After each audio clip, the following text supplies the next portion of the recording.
নমস্কার, ক্রাফটি তপস্যা ইউটিউব চ্যানেলে আপনাদের সবাইকে স্বাগত জানাই। আরও একবার চলে এসেছি আজকে নতুন আবার একটা ভিডিও নিয়ে। আজকের আমি কিছু এলিমেন্টস বানাচ্ছি, যেটা পরের ভিডিওতেই আপনারা দেখতে পাবেন যে অ্যাকচুয়ালি এটা কি বানাচ্ছি। তো আমি শুধু আজকের কালারের ভিডিও নিয়ে এসেছি। দেখতেই পাচ্ছ আমি এখানে ফেব্রিক কালার ইউজ করেছি, রেড কালার। তো এইটা ছিল মাটির। আমি এটার উপরে প্রথমে জেসো অ্যাপ্লাই করে নিয়েছিলাম। তো যেহেতু মাটির ছিল তাই জন্য কালার করতে প্রবলেম হতো।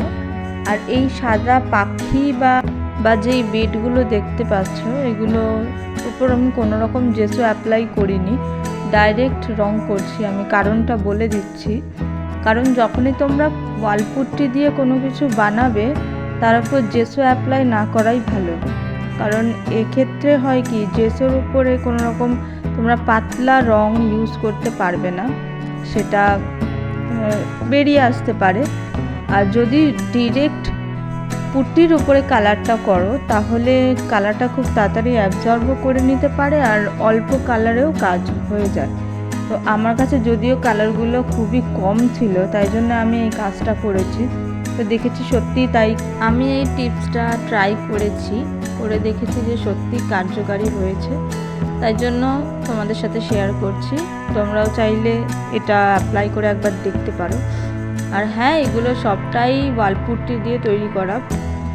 আর তোমরা যদি ওয়ালপুট্টির ডো কিভাবে তৈরি করতে হয় সেটা যদি জানতে চাও তাহলে অবশ্যই আমাকে কমেন্ট বক্সে আমাকে জানিও। আমি অবশ্যই এর উপর একটা ভিডিও বানিয়ে নিয়ে আসবো, কীভাবে ওয়ালপুট্টি দিয়ে ডো তৈরি করে সেটা দিয়ে আবার ক্রাফট করা যায়, মানে বিভিন্ন এলিমেন্ট, যেমন হচ্ছে বেড, তারপরে এই পাখি বা মাছ কীভাবে তৈরি করা যায় সেগুলো আমি দেখিয়ে দেবো।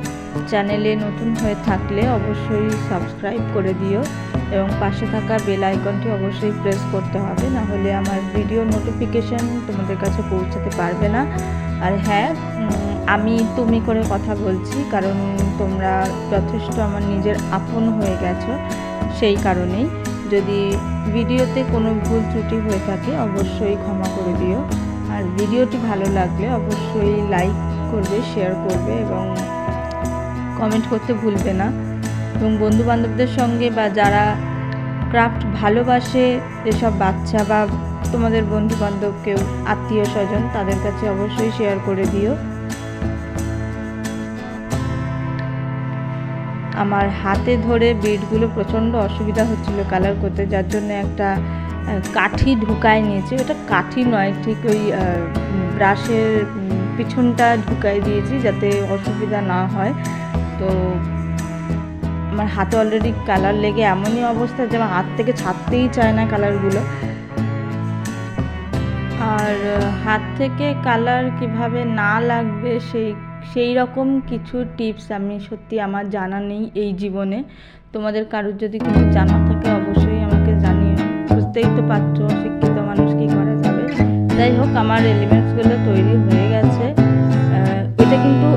ওটা কিন্তু দই খাওয়ার ভান নয়, ওটা একটা সাজিয়ে রাখার কিছু একটা আমি পেয়েছিলাম মাটির দোকান থেকে, সেখান থেকে তুলে নিয়ে চলে এসেছিলাম। তো এই জিনিসগুলো আমার তৈরি হয়ে গেছে। বাকিটা কিছুটা আমি কাজ করেছিলাম এর উপরে, যেগুলো ভিডিও আমার সত্যি দেওয়া হয়নি। যদি বলো তো আমি ভিডিও অবশ্যই বানিয়ে তোমাদেরকে শেয়ার করব। আর বাকি যে কাজটা বাকি সেটা পরবর্তী পার্টে আবার নিয়ে আসবো। ততদিন ভালো থাকবে, সুস্থ থাকবে, আর অবশ্যই কিন্তু সাথে থাকবে।